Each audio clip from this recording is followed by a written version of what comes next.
This video is brought to you by Stitcher. So here's the deal. I am a profoundly disorganized and mostly lazy person, but I still manage to get a lot of stuff done each day.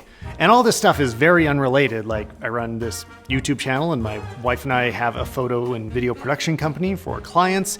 We also do consultation for clients as well. I have a podcast. She has a fashion blog. In normal years, we usually travel a lot too.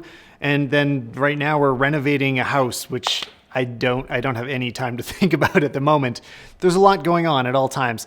And somehow, miraculously, most of it gets done just in the nick of time. He has the best of intentions, but sometimes they do fall flat on their face. He pays more attention to the overall picture and doesn't pay as much attention to the fine details. He is good at following directions, but he's not always the best at prioritizing what needs to be done in what order and when. It's always really important for him to do a good job, but he sucks at multitasking. He cannot do more than one thing at a time. So if you're as disorganized as I am, I'm going to talk about some of the ways that I've gotten this far in my career and some of the things I'm planning to do to hopefully get a lot better. In fact, I talked to one of my absolute heroes and experts in terms of productivity, Ali Abdaal, who's a YouTuber, somehow at the same time became a doctor in Cambridge, and an all-around great guy. I love Ali and I'm glad to call him a friend. And I was glad to call him on Skype the other day. What are often like some of the first things that you would recommend people do to get a little more organized and or productive? Cool. So essentially the way that I see productivity is that productivity is essentially, if we think about it in equation format, productivity equals meaningful output divided by time. And so when we're trying to be more productive and more organized, I think it's helpful to tackle those things one at a time, the meaningful, the output, and the time. And the way that I think of it is in three parts: the pilot, the plane, and the engineer. So the model for this is that we should spend maybe 10% of our time being the pilot, i.e. figuring out where we're going and how we're getting there and kind of making sure we've set a meaningful direction for ourselves. We should spend maybe 80% of our time being the plane, i.e. just executing on the orders of the pilot. And we should spend maybe 10%, the final 10% of our time being the engineer. So just tweaking our systems, doing a weekly review, making sure everything is sort of organized and aligned appropriately so that we're doing the right things and then doing those things right. There have been a few exercises that I found really helpful in thinking about this. One of them is this idea of your ideal ordinary week. Like, what does your ideal ordinary week look like 5 years from now? So ordinary week, like it's not a week where you're on vacation, it's just an ordinary week, but ideally what would it look like? And so I've started thinking about this in terms of, right, you know, what do I want my working day to look like? How many times do I want to hang out with friends? What sports do I want to do? What hobbies do I want to do on the side? And I think that's something that so few people I've met I've actually thought about, and I didn't really think about it until I had this crisis of like, what the hell am I doing with my life? And so I think that's one way of figuring out what we want our kind of a very extended 5-year zoomed out plan to be. I think that's a really great way to think of it. And I think that's something I can end up missing a lot is I'll be really focused on the micro of like, okay, is my to-do list for the next 24 hours representing everything that needs to be done? And do I have all the right apps? But sometimes I got to remember, okay, well, why am I doing this and what is it all working towards? Then sort of next step of the pilot is zooming in a bit and deciding how we're going to get there or planning our route. And that is when I find it helpful to set kind of goals, but not goals in the traditional sense of like specific measurable goals. More like, you know, I want to have a thriving business. I want to have like a really good relationship. I want to be really healthy. And then figure out kind of habits and projects that I can convert that kind of vision into. So I do have some kind of a system that has gotten me this far. My background is in web development. So in the olden days, I was working on iStock Photo when it was first founded, then Life Magazine, Getty Images, and Stocksy. And in all those situations, I was a product designer working with a team of developers, and we would communicate using big project management software like Asana or Jira, which were great and really helped me stay on track. I'd always know what the next project I had coming up, and I'd always have a project manager over my shoulder telling me what was due. Once we went to just being freelance and, you know, it was really just the two of us, it was Anya over my shoulder telling me what to do. And that's not an ideal situation. When you're working in a team of 1 or 2 people, documenting everything that's coming up can take up more time than it might be worth. So I keep things very flexible and simple.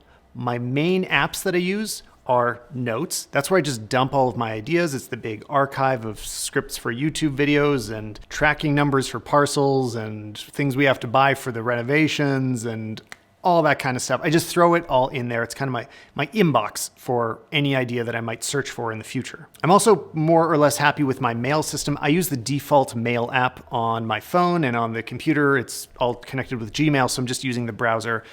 And it works for me. I'm usually more or less up to date with my emails. I don't have a huge number of unread at the bottom of my phone stressing me out. But the one that I have more trouble with is my calendar. Now, I like the app. I'm using Fantastical 2. It has real text entries, so you can just kind of jot down whatever it is you're doing, and the app understands the context of what you're talking about. So I can say lunch with Anya at noon, and it just puts that into my calendar. But my calendar problems are more human than on the technology side. For example, I forget to put things in my calendar, and then what good is that to anybody? Meanwhile, Anya actually uses a paper day timer, like a paper, like the olden days, which is hard to share back and forth. So I have to go and look inside of it and see what she has coming up. But I've learned that I'm not talking her out of that, and she's still more organized than I am. So that's her system, and it works. I got to figure out something that works for me. But the problems that I still have is that most mornings, I don't really know what I'm going to be working on unless we have a shoot booked. I got to figure it out as I go. And then also there's sometimes items that are kind of left undone that are just floating like halfway through being finished, but not quite finished yet. I got to have a more concrete system so that I know what is next and what is outstanding. And I hope that Ellie has a little more advice for me. But first, a message from our sponsor that can help anybody feel more productive in the day, and that is Stitcher, because podcasts are a huge part of how I absorb information all day long. I love to read, and I can get sucked into the vortex of Twitter and news articles all day long, or instead, a lot of the time I can get my work done while I'm listening to podcasts. And there's a few podcasts I found really helpful and inspiring when it comes to productivity.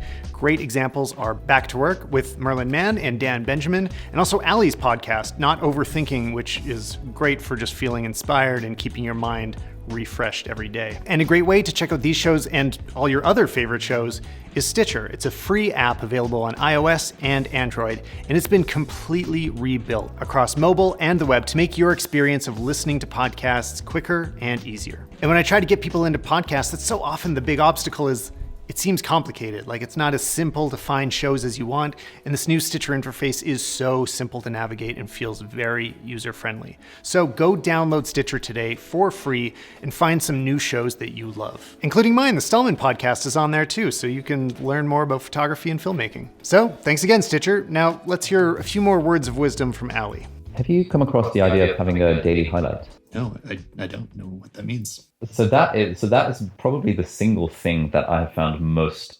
disproportionately helpful for my own to-do list. I came across it in a book called Make Time by Jake Knapp and John Zeratsky, who invented I think they invented the sprint method or something at Google, or whatever that was.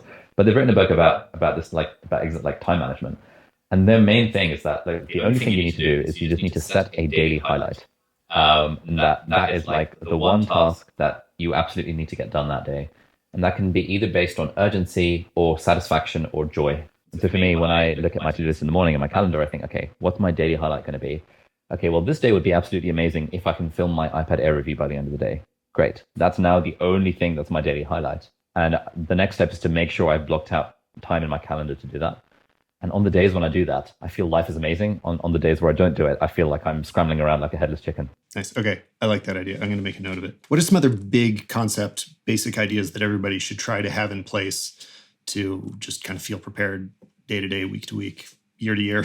So I recently signed up with a productivity coach because I want to improve my own productivity. And one thing that's been really helpful is this idea of having a power hour every morning. And the idea behind a power hour is that I imagine you and the audience might be familiar with the Eisenhower matrix. That's where you take your to-do list and you split it up into important and not important, and urgent and not urgent. So you end up with this 2x2 grid of all of the things. And the problem that we as creatives often have is that we end up doing lots of important and urgent things, the client project due for tomorrow's sponsored video. All of that stuff is important and urgent, and we spend loads and loads of our time on that. But actually, the most important stuff is the stuff that is important but not urgent.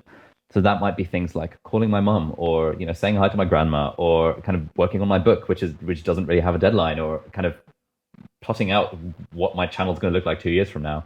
This is all important but not urgent. And so the idea behind the power hour is that you have 1 hour every morning where the only thing you're allowed to do is the stuff that is important and not urgent. You're not allowed to use that time to do anything that has an upcoming deadline. And so I found for me that I find all of my days used up in thinking, oh crap, there's a sponsored video coming out next week. What's it going to be? But that's urgent. And that just will get done by default, because it's going to get done. But I use that power hour to focus on the important, not urgent stuff. And that's really helped move the needle for my own productivity. I also wanted to know from the person I work with the most often, what could I do to be more productive? The things that he does need to work on more is his time management as well as his focus. He's very bad at focusing, and I think that lends itself to the time management problem. If you are focused and you're able to just sit down and do something from start to finish, then time is not really an issue. However, where he falls short, I think, is that he is easily distracted throughout the process, so he isn't going to sit down and do a project in its entirety. I know a lot of artists who work this way. I mean, I found myself standing over a lot of shoulders in the past, just making sure that something is finished completely. At the end, when the project gets proofed and double checked by anybody, I think the room for error is a lot smaller when you are able to focus from start to finish, a lot more than if you sort of leave and come back to it. Sometimes it's hard to face the truth, but I could do much better at time management. So I have a few ideas of how to do this. The first big thing I'm going to do is start using Notion. Surprise, surprise, just like everybody else that is using Notion, but it seems really great. I mean, it's a very powerful system that is flexible enough so that hopefully I won't get lost in the deep depths of it. Like, I don't need it to turn into another Jira or Asana. I can keep it simpler. But since we started working with a video editor more often, it's great for keeping in sync with our current projects. So I've still been setting things up, trying to find that balance of investing in the system, but not too much so that my time isn't disappearing into it. I've also started to be really thorough about keeping a to-do list and having it be up to date and actually tell me, okay, here's everything you need to know to do today. I recently did a What's on My iPhone video, and in that I mentioned Things 3. I've already changed that, so now I am using TickTick, which I had used before. The reason I switched back is that it is a free synchronization service. So with Things 3, you have to buy the desktop version and the iPhone version. TickTick, I'd already bought it, and you get it in both places. And so now I can sync all my to-do stuff. And Things 3 is a bit more deep. It does actual project management, but not as deep as Notion. So Notion is like the big time tracking, like all the projects on the go. TickTick is just like, here are small things. I have to do them, check them off as they're done, keep it simple. In terms of workflow with our editor, we're looking at Frame.io and PostLab. I'll report back to you guys if we end up figuring out a full remote workflow. All right, and the other big one, focus. I need to focus more. Okay, that's gonna be hard.